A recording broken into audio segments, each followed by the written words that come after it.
मित्रों, कभी कभी छोटे छोटे लाभ, छोटी छोटी उपलब्धियाँ और हमको ऐसा लगता है कि ये अद्भुत लाभ हो गया, जबकि उनके यथार्थ को देखेंगे तो कोई ज़्यादा दम उनमें नहीं होती। ऐसे ही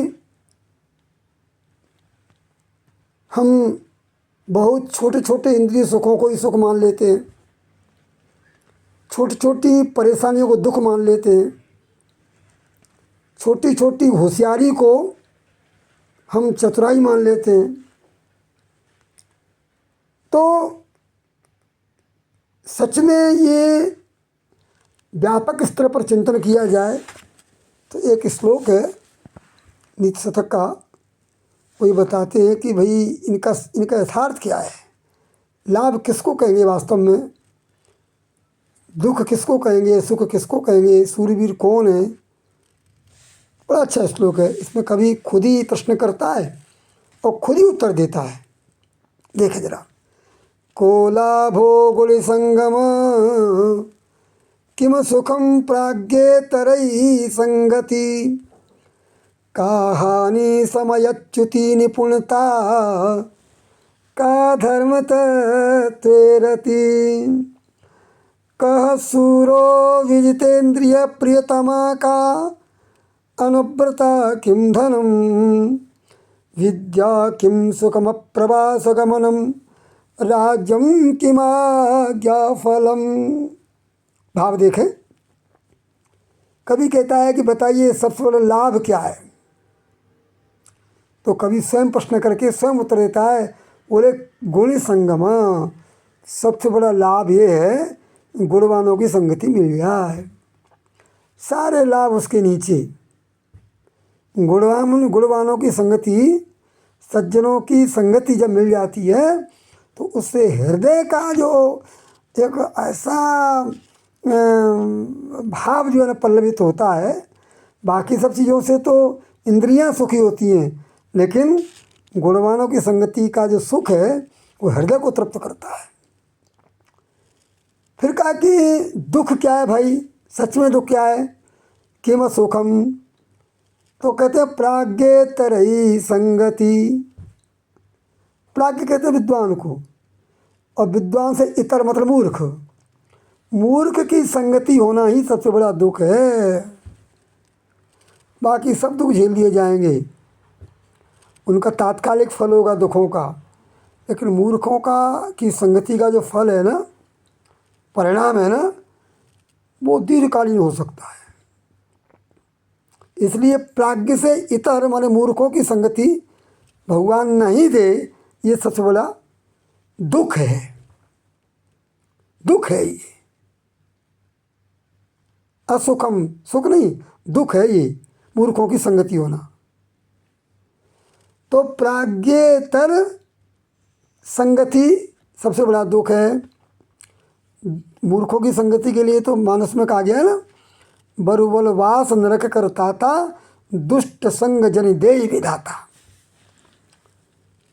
फिर कहा कि का हानि, हानि क्या है, सबसे बड़ी हानि क्या है, धन हानि और वस्तुओं की हानि, ये कोई मायने नहीं रखती।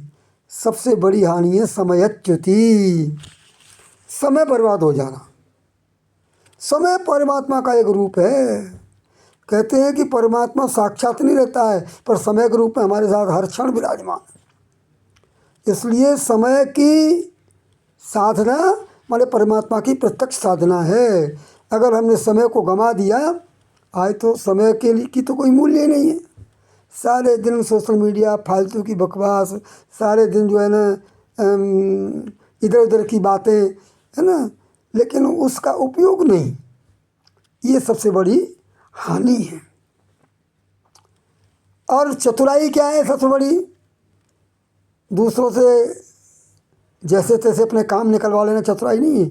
धर्म तत्त्वे रति, धर्म के तत्व में, धर्म के तत्व कौन से हैं, रति, क्षमा, धैर्य, शौचम इंद्रिय निग्रह, ये धर्म के तत्व है ना।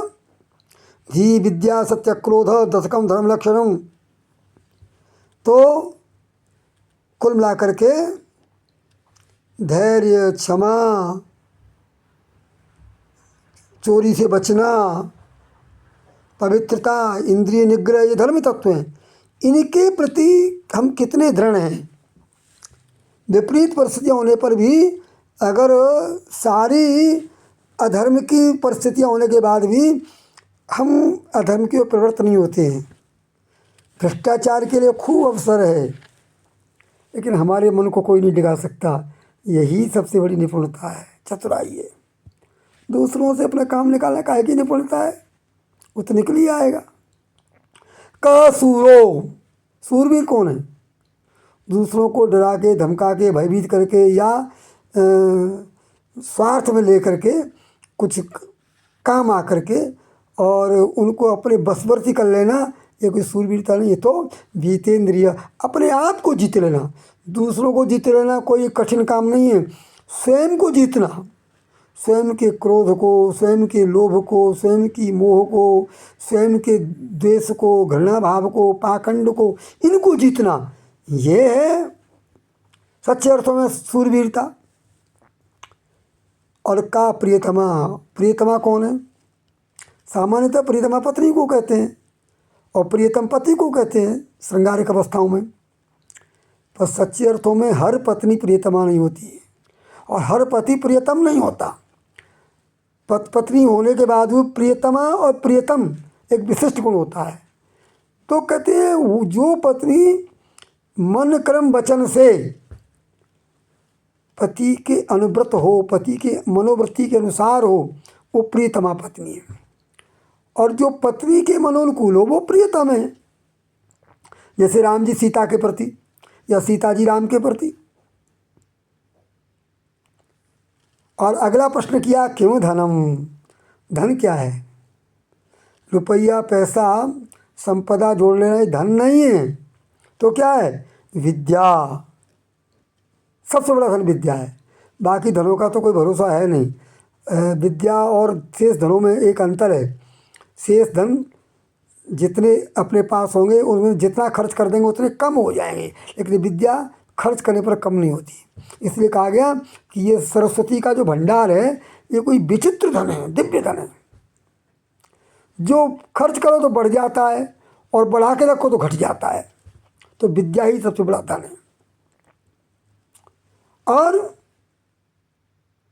सुखम अप्रवास गमनम, और सबसे बड़ा सुख क्या है? फिर दुख बताया ना, मूर्खों की संगति। और सुख क्या है? अपनी मातृभूमि को किसी कारण से छोड़ना नहीं पड़े, प्रवास नहीं करना पड़े।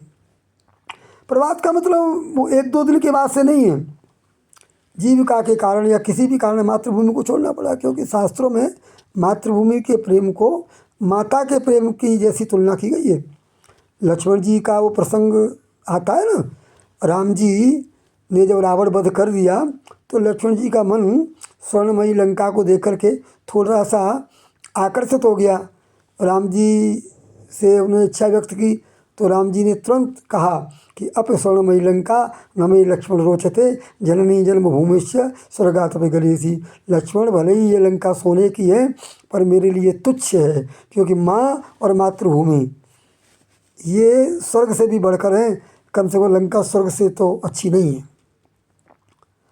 तो सबसे बड़ा सुख क्या है? अप्रवास होना, मातृभूमि को नहीं छोड़ना पड़े।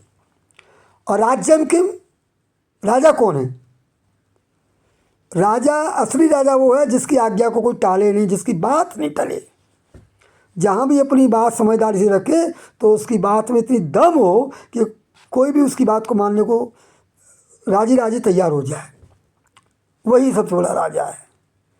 तो इस प्रकार हमको व्यापक अर्थों में सुख दुख, लाभ हानि, चतुराई, प्रियतम प्रियतमा, सुख और राज्य सुख आदि की का चिंतन करके वैसा ही प्रयास करना चाहिए। नमस्कार।